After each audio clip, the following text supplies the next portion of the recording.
Hello friends, ഇന്ന് നമുക്കൊരു oats dosa ഉണ്ടാക്കാം. ഒരു കപ്പ് ഓട്സ് എടുക്കുക.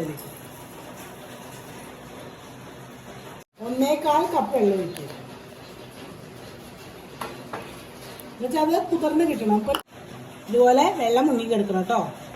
അപ്പോൾ ഒരു 15 മിനിറ്റ് നമുക്കത് കുതിർത്താൻ വയ്ക്കാം. 15 മിനിറ്റ് ആയിട്ട് നമുക്ക് ഇനി അതിൻ്റെ വെള്ളം ഊറ്റി കളയാം കേട്ടോ. കുതിർത്ത് ജാറിലേക്ക് ഇട്ട് കൊടുക്കുക. ഒരു മീഡിയം സൈസ് സവോള ചെറുതാക്കി കട്ട് ചെയ്ത് നമുക്ക് അതിലേക്ക് ഇട്ട് കൊടുക്കുക. ഒരു പച്ചമുളക് അത് അതിലേക്ക് ഇട്ട് കൊടുക്കുക. ഒരു തക്കാളിയും ചെറുതായി കട്ട് ചെയ്തിട്ട് കൊടുക്കുക. 1/2 സ്പൂണ് നല്ല ജീരകം, ചെറിയ ജീരകം, അത് അതിലേക്ക് ഇട്ട് കൊടുക്കുക. നമ്മൾ ഓട്സ് കൊണ്ട് മാത്രം ദോശ ഉണ്ടാക്കി കഴിഞ്ഞാൽ അത് ഭയങ്കര സോഫ്റ്റായി പോവും. അതുകൊണ്ട് നമുക്കൊരു 1.5 ടേബിൾ സ്പൂണ് കടലമാവ് കൂടി അതിലേക്ക് ചേർത്ത് കൊടുക്കുക. 1/2 ടീസ്പൂണ് മുളക് പൊടി ഇതിലേക്ക് ഇട്ട് കൊടുക്കുക. ഇതേ ഭാഗത്ത് നമുക്ക് അരച്ചെടുക്കുക. അധികം ലൂസാവാൻ പാടില്ല. ഞാൻ മിക്സിയുടെ ജാറിലേക്ക് ഒരു 3 ടേബിൾ സ്പൂൺ വെള്ളം കൂടി ഒഴിച്ചിട്ട് ആ മിക്സിയുടെ ജാറിന്ന് കഴുകി ഇതിലേക്ക് ഒഴിക്കുക കേട്ടോ. കുറച്ച് മല്ലിയില ചെറുതാക്കി കട്ട് ചെയ്ത് അതും ഇതിലേക്ക് ഇട്ട് കൊടുക്കുക കേട്ടോ. അതിലേക്ക് ആവശ്യമുള്ള ഉപ്പ് കൂടി ഇട്ട് കൊടുക്കുക. 1/4 ടീസ്പൂണ് ഉപ്പ്.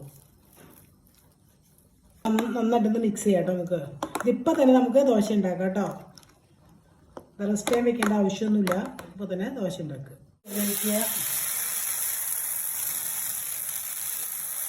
നമുക്കൊന്ന് മൂടി വയ്ക്കാം. പെട്ടെന്ന് ആവാൻ വേണ്ടിയിട്ടാണ് നമ്മൾ ഒന്ന് മൂടി വയ്ക്കുന്നത് കേട്ടോ. അപ്പോൾ നമ്മുടെ ഒരു വശം ആയിട്ടുണ്ട്. നമുക്ക് അടുത്ത വശത്തേക്ക് മറിച്ചിടാം കേട്ടോ. അപ്പോൾ മറിച്ചിടാം. എന്നിട്ട് നമുക്കൊന്നൊരു മൂടി വയ്ക്കുക. അപ്പോൾ നമ്മുടെ ഈ ദോശ റെഡി ആയിട്ട് നല്ല സോഫ്റ്റാണ് കേട്ടോ.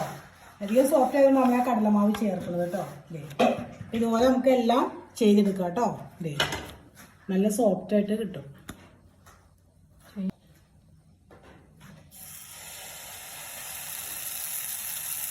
ഞങ്ങൾ തിന്നാക്കണ്ട, പരത്തണ്ട കേട്ടോ.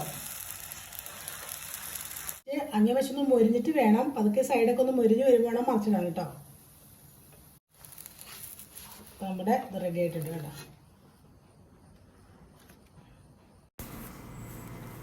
അപ്പോൾ നമ്മുടെ ഹെൽത്തി ആയിട്ടുള്ള ഓട്സ് ദോശ റെഡി ആയിട്ടുണ്ട്. അപ്പോൾ നമുക്കത് ബ്രേക്ക്ഫാസ്റ്റ് ആയിട്ട് കഴിക്കാം. അപ്പോൾ നിങ്ങളിതെല്ലാവരും ട്രൈ ചെയ്ത് നോക്കുക.